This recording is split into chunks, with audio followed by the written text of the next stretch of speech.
आपने सुना होगा बीएससी नर्सिंग के बारे में कि इसमें जॉब मिलने का चांसेस वाकई में बहुत ज्यादा होता है और जल्दी मिल जाता है, ठीक है। यानी इसमें बहुत सारे अच्छे खासे एडवांटेज होते हैं। सबसे बड़ी बात कि इसमें रिस्पेक्टफुल जॉब मिलता है नर्स की, आपको पता ही होगा। और दूसरी बात की अच्छी खासी सैलरी भी मिलती है, ठीक है। अब आती है बारी कि सर इसे किया कैसे जाए, बीएससी नर्सिंग कौन कर सकता है और बीएससी नर्सिंग करने के लिए 12th क्लास में कौन से सब्जेक्ट लेकर के पढ़ा हुआ बच्चा कर सकता है, यानी किसके लिए है और किसके लिए नहीं है।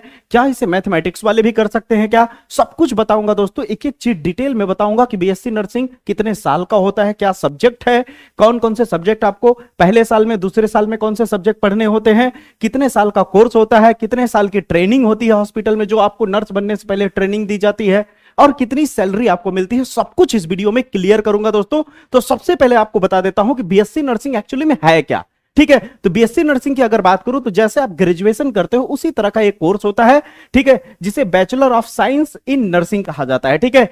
एक प्रोफेशनल मेडिकल कोर्स होता है। इसमें मरीजों की देखभाल, इलाज में सहायता, हेल्थ मैनेजमेंट सिखाया जाता है कुल मिलाकर के, ठीक है। तो बेसिक सी चीजें तो आपको खुद ही पता होगा, लेकिन आपको क्लियर कर दिया मैंने, ठीक है। अब आती है बारी कि बीएससी नर्सिंग जो होता है सर, ये कोर्स कौन कर सकता है, इस कोर्स को कौन कर सकता है, यानी एलिजिबिलिटी क्या होनी चाहिए। बीएससी नर्सिंग की कोई तो एलिजिबिलिटी होनी चाहिए। तो पहले बता दूं कि आर्ट्स लेकर के पढ़ने वाले बच्चे या बच्चियां बीएससी नर्सिंग नहीं कर सकते, क्योंकि बीएससी नर्सिंग के लिए कंपलसरी सब्जेक्ट है कि उसका फिजिक्स, केमिस्ट्री, बायोलॉजी होना ही पड़ेगा।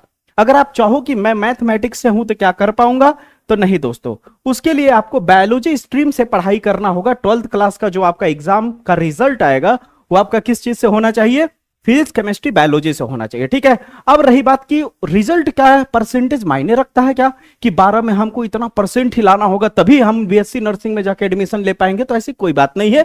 कम से कम आपका 45 से 50% तो रहना ही चाहिए रिजल्ट, यानी 50% पार। और इतना मिनिमम है कि आप इतनी बड़ी चीज सोच रहे हो, अगर आप नर्सिंग करने का सोच रहे हो मेरी बहनों, ज्यादातर आपको पता ही होगा नर्सिंग ज्यादातर लेडीज करती है, लेकिन अब प्रोफेशन थोड़ा चेंज हो गया है। अब इसमें भारी संख्या में एडमिशन लड़के भी ले रहे हैं, ठीक है। तो इसमें ऐसा नहीं है कि केवल महिलाएं ही कर सकती हैं। अगर मेरे दोस्त आप लोग सुन रहे हो कि क्या सर लड़के कर सकते हैं या नहीं, तो जानकारी के लिए बता दूं लड़के भी फॉर्म भर सकते हैं, कोई दिक्कत की बात नहीं है, ठीक है। अब आती है बारी कि आपका मार्क्स कम से कम 50% आसपास होना चाहिए, ठीक है। आपका रिजल्ट यानी परसेंटेज 50%, 45% के आसपास होना चाहिए। उससे ज्यादा रहा तब तो और अच्छी बात है, ठीक है। और उम्र जो है 17 साल से नीचे नहीं रहना चाहिए, ठीक है। आपका उम्र वैसे भी 12 पास हो गए तो 17 साल या 17 साल पार हो जाता है, ठीक है। कि बीएससी नर्सिंग होता क्या है ये बता दिया। दूसरा कि इसे कौन फॉर्म भर सकता है, 12 पास होना जरूरी है। 10th पास अगर आप होकर के बीएससी नर्सिंग का फॉर्म भरोगे तो नहीं भर पाओगे, ठीक है। तो 12 पास होना जरूरी है मेरी बहनों मेरे भाइयों, ठीक है। यहां तक आपको समझ आ गया होगा, चलो यहां तक आपको समझ आ गया। याद रखना कि कोई भी कोर्स करो, हमें नहीं कह रहे बीएससी नर्सिंग ही करो, आप बी फार्मा, डी फार्मा, जो भी आपको प्रोफेशन सही लगता है, जो भी आपका दिल कहता है वो करो, लेकिन पूरी जान लगा के करो, पूरी ईमानदारी से करो, क्योंकि उसमें आपके सपनों के साथ साथ आपके माँ बाप का भी सपना जुड़ा होता है दोस्त। इसलिए पूरी दिल लगा के कोई भी करना, याद रखना उसमें सफलता जरूर मिलती है, ठीक है। अब आती है बारी कि कितने साल का ये कोर्स होता है, ये कितने साल का कोर्स होता है। तो कोर्स तो आपको पता ही है कि 3 साल का ही होता है ग्रेजुएशन, ठीक है। लेकिन उसमें 1 साल जो होता है आपका हॉस्पिटल ट्रेनिंग होता है। 1 साल का क्या होता है बच्चा, हॉस्पिटल ट्रेनिंग, यानी कुल मिला के देखा जाए तो आपको 4 साल इसमें खटना पड़ेगा, यानी आपको 4 साल देना पड़ेगा और बहुत ही ईमानदारी से देना पड़ेगा। अगर अच्छे से ईमानदारी से अगर आप इसे करते हो तो गारंटी के साथ कहता हूं कि जॉब तो आपके हाथ में है, जॉब तो आपके मुट्ठी में है, आप समझ लीजिए बात, ठीक है। तो कुल अवधि 4 साल की होती है। इसमें शामिल क्या होता है, 3 साल का थ्योरी प्लस प्रैक्टिकल होता है, यानी 1 साल का इंटर्नशिप होता है, यानी कुल मिलाकर देखा जाए तो हॉस्पिटल ट्रेनिंग कहा जाता है इसे, ठीक है। तो कुल मिला के आपको 4 साल खटना पड़ता है। 3 साल आपका क्या हो गया, थ्योरी और प्रैक्टिकल, और चौथे साल में आपको क्या करना होता है, हॉस्पिटल ट्रेनिंग। आपको हॉस्पिटल में भेज दिया जाता है 1 साल के लिए ट्रेनिंग के लिए। यहां तक मानो कि एकदम अच्छे से क्लियर है। अगर यहां तक अच्छे से क्लियर है तो अब जान लीजिए कि पहले साल में आप कौन कौन से सब्जेक्ट पढ़ेंगे। मान लीजिए आपने बीएससी नर्सिंग में एडमिशन ले लिया, ठीक है। मान लीजिए भैया आप बीएससी नर्सिंग में क्या कर लिया, एडमिशन आपने ले लिया। अब एडमिशन ले लिया तो फर्स्ट ईयर जो होगा, यानी पहला साल जो होगा, उसमें आपको 1, 2, 3, 4 सब्जेक्ट पढ़ने होंगे। इनके बारे में फर्स्ट ईयर में पढ़ना होगा। और इसे अगर आप ध्यान से देखोगे तो बहुत कुछ आपको बेसिक चीजें मिलेंगी। फर्स्ट ईयर में बहुत ज्यादा लेंदी या बहुत ज्यादा हार्ड चीजें नहीं होगी। आपको मजा भी आएगा, क्योंकि कहने का मतलब है कि कोई भी गाड़ी भी स्टार्ट होगा तो एक ही बार में एक्सीलरेटर नहीं, एक ही बार में रफ्तार नहीं पकड़ेगा, धीरे धीरे होगा ना। उसी तरह से पहला साल आप अगर ईमानदारी से करते हो तो बहुत ही इजीली, बहुत ही मजेदार तरीके से आप पढ़ाई करोगे, ठीक है।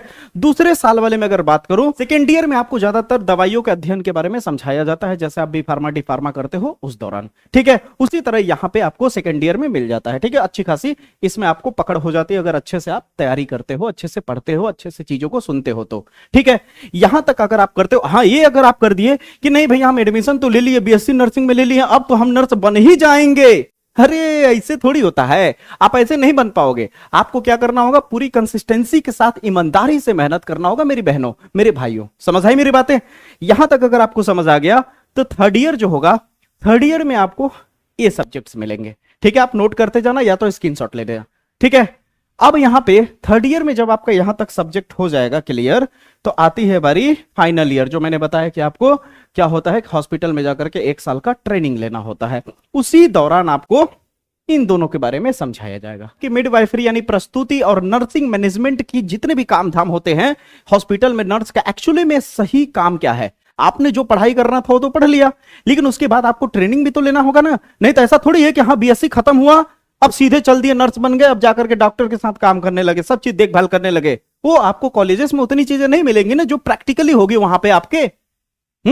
जो आपका हॉस्पिटल में ट्रेनिंग होगा वो सबसे मेन होता है, समझ आए मेरी बातें। तो वहां पे इन दोनों पे ज्यादातर फोकस किया जाएगा आपके फाइनल ईयर यानी चौथे साल में।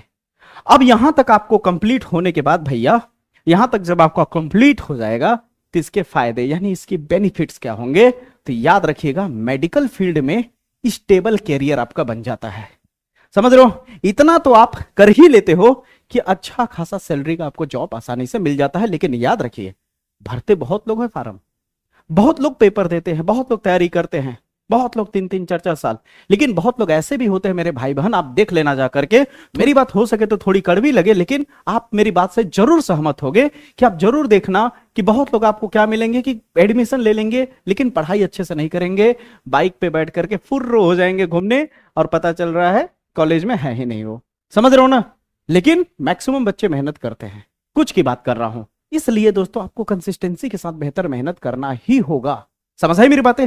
यहां तक अगर आपको समझ आ जाता है तो उसके बाद जैसे कि मैंने बोला कि मेडिकल फील्ड में अच्छी स्टेबल कैरियर होती है, इंडिया हो गया, अब्रॉड हो गया, यानी आप देश विदेश में भी आप जाकर के काम कर सकते हो, ठीक है। इसकी डिमांड बहुत होती है नर्स की, ठीक है।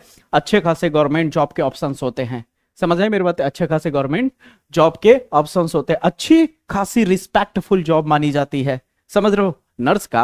अब आपने देखा होगा टीवी उवी में बॉलीवुड में कि क्या है कि बहुत बड़ा आदमी आया नर्स को गरिया दिया, ऐसा वैसा नहीं होता है मेरे भाई, ये रेयर केस है। रियली बोलूं तो रिस्पेक्टफुल जॉब है, समझ रहे हो ना। और सबसे बड़ी बात जैसे कि शुरू से मैं बोल रहा था कि इसमें जॉब मिलने के चांसेस क्या होते हैं, बहुत ज्यादा होते हैं। जॉब जल्दी, यानी जितना स्ट्रगल किसी और फील्ड में है उतना ज्यादा स्ट्रगल इसमें नहीं है, आप मानिए।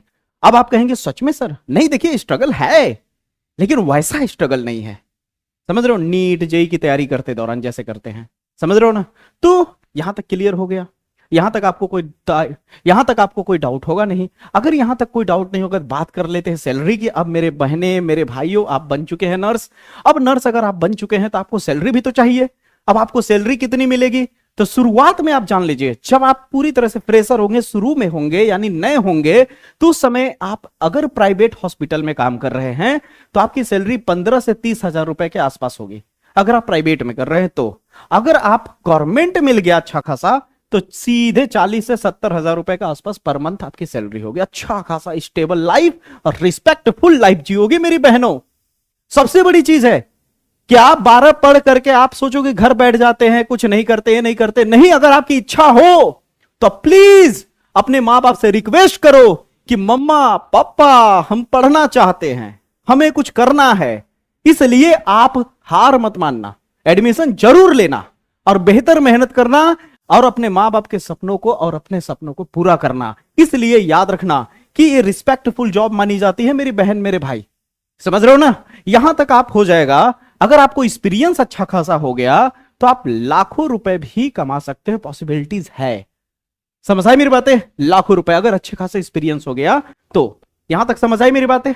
अब ये जॉब कहां मिलती है भैया? तो जैसा कि मैंने बताया कि गवर्नमेंट हॉस्पिटल में जॉब मिल सकता है, प्राइवेट हॉस्पिटल में जॉब मिल सकता है, समझ रहे हो? गवर्नमेंट में नहीं मिला तो अनेकों प्राइवेट हॉस्पिटल खुल रहे हैं, कहीं ना कहीं जॉब के, इसीलिए बोला गया ना कि इसमें जॉब के ऑप्शंस बहुत ज्यादा है, इसमें आसानी से जॉब मिल जाती है, ठीक है, डरने वाली बात नहीं है, ठीक है। क्लिनिक्स में जॉब कर सकते हो, नर्सिंग होम में, मिलिट्री में, रेलवे हॉस्पिटल में, समझ रहे हो, अब्रॉड यानी यूके, कनाडा, गल्फ कंट्री, समझ रहे हो, सऊदी, दुबई, ये सब में आप जाकर के अच्छा खासा जॉब कर सकते हो, अच्छी खासी अपॉर्चुनिटी होती है।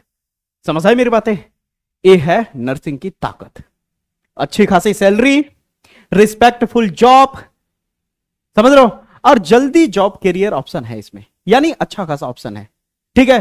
तो अगर जिन बहनों को और जिन भाइयों को, अगर आप बायोलॉजी से हो, 12th क्लास आपने बायोलॉजी से पढ़ा है, अगर आपको इंटरेस्ट है, आपके फाइनेंशियल कंडीशन या आपकी उतनी एबिलिटी अगर नहीं है कि मैं नीट की तैयारी करूं, आपको लग रहा है कि मेरे अंदर उतनी ये नहीं है कि मैं उतना नीट की तैयारी कर पाऊं, कहते हैं ना अंदर से एक भावना, एक अंदर से एक ये चीज आती है, चाहे कोई भी आपको कितना भी चढ़ा बढ़ा देगा, नहीं नहीं तुम नीट की तैयारी कर सकते हो, अगर कर सकती हो तो करो, कर सकते हो तो करो, कोई मना नहीं। लेकिन अगर आपको अंदर से लग रहा है कि नहीं मेरे को क्या कहते हैं नर्स ही बनना है, आपका सपना शुरू से ही है कि मुझे नर्सिंग करना है, तो डाइवर्ट होने की जरूरत नहीं, कोई क्या कहता है क्या नहीं कहता है मत सुनिए, बस अर्जुन के बाण की तरह बस निशाना लगाइए, जैसे चिड़िया की आंख पे लगाते हैं। उनसे पूछा जाता है कि तुम्हें क्या दिख रहा है, तो अर्जुन के जो साथी थे वो कहते हैं हमको चारों तरफ पेड़ पौधा दिख रहा है और वहां बैठी हुई चिड़िया दिख रही है, लेकिन अर्जुन कहते हैं हमको केवल चिड़िया का आंख दिख रहा है। समझ रहे हो मेरी बातें? तो वही मेरी बहनों मेरे भाइयों, आपको नर्सिंग तक पहुंचने का एक लक्ष्य साधना होगा, तब तीर चलाना होगा, ठीक है ना? तो ये बात आप जान लो, 12th के बाद मेरी बहनें मेरे भाई कभी भी आप घर नहीं बैठोगे, अगर आप बायोलॉजी से हो तो अगर आपका इच्छा हो तो आप इसे कर सकते हो। अब मेरी बात को बड़ी ध्यान से देखिए, अगर आप 12th के बाद बीएससी नर्सिंग में एडमिशन लेना चाहते हैं, अगर आपके बीच में कुछ गैपिंग है, अभी एडमिशन नहीं लिए हैं, कुछ समय बचा हुआ है, खाली टाइम है 1-2 महीना, तो आप थोड़ी बहुत रिसर्च करते रहिए सब्जेक्ट के बारे में। फर्स्ट ईयर में जैसे मैंने बताया था इतने सारे सब्जेक्ट, उनका नाम नोट कर लीजिए, नोट करने के बाद जाकर के देखिए कि उसमें क्या क्या है, क्या क्या क्राइटेरिया है। लेकिन याद रखिएगा एक स्किल और सीखिएगा कि थोड़ी बहुत 2 महीने का 3 ही महीने का कोर्स करिएगा, लेकिन कंप्यूटर कोर्स जरूर करिएगा। अगर आप 12th पास हुए, कंप्यूटर की जानकारी आपको नहीं है, कंप्यूटर चलाने नहीं आता है, यानी थोड़ी बहुत अगर टेक्निकली चीजें नहीं आएगी मेरे बच्चों, मेरी बहन, मेरे भाई, तो आगे फंसोगे आप। रील स्क्रॉल करने से थोड़ी होगा, इंस्टाग्राम मुझे चलाने आता है, रील चलाने आता है, ये चलाने आता है, वो मोबाइल तो अच्छे से चला लेते हैं, नहीं मोबाइल से नहीं, आपको कंप्यूटर की थोड़ी बहुत स्किल लेनी पड़ेगी, इसलिए इसे जरूर आप करना। ये मेरे तरफ से एक सजेशन है, एक अनुभव भी है, ठीक है? तो उम्मीद नहीं, पूरा भरोसा करता हूं कि आप मेरी बात मानोगे मेरी बहन मेरे भाइयों, और उम्मीद करता हूं कि ये आज का वीडियो बहुत ही ज्यादा नॉलेजेबल, पूरी डाउट क्लियर कर दिया होगा। ये वीडियो आपका पूरे सब्जेक्ट के साथ मैंने बता दिया कि पहले साल में आपको क्या करना होगा, दूसरे साल में क्या पढ़ाई करनी होगी, तीसरे साल में क्या करना होगा, उसके बाद आपको क्या करना है, कैसे, इसके बाद 1 साल की ट्रेनिंग होगी, ठीक है, क्या क्या जॉब के ऑप्शन है, कैसे कैसे सैलरी मिलेगी, सब कुछ क्लियर कर दिया, ठीक है? बस आपको अच्छे से मन लगा के पढ़ना है, अच्छे से एडमिशन लेना है। समझ आई मेरी बातें? उम्मीद करता हूं मेरे भाई बहन कि आपको इस वीडियो के माध्यम से बहुत कुछ जानने को और समझने को मौका मिला होगा कि बीएससी नर्सिंग क्या है, अच्छी खासी इंफॉर्मेशन आपको मिल गया होगा, ठीक है? तो इसी तरह के बेहतरीन वीडियो के साथ मुलाकात करूंगा किसी अगले वीडियो में, तब तक के लिए जय हिंद, जय भारत।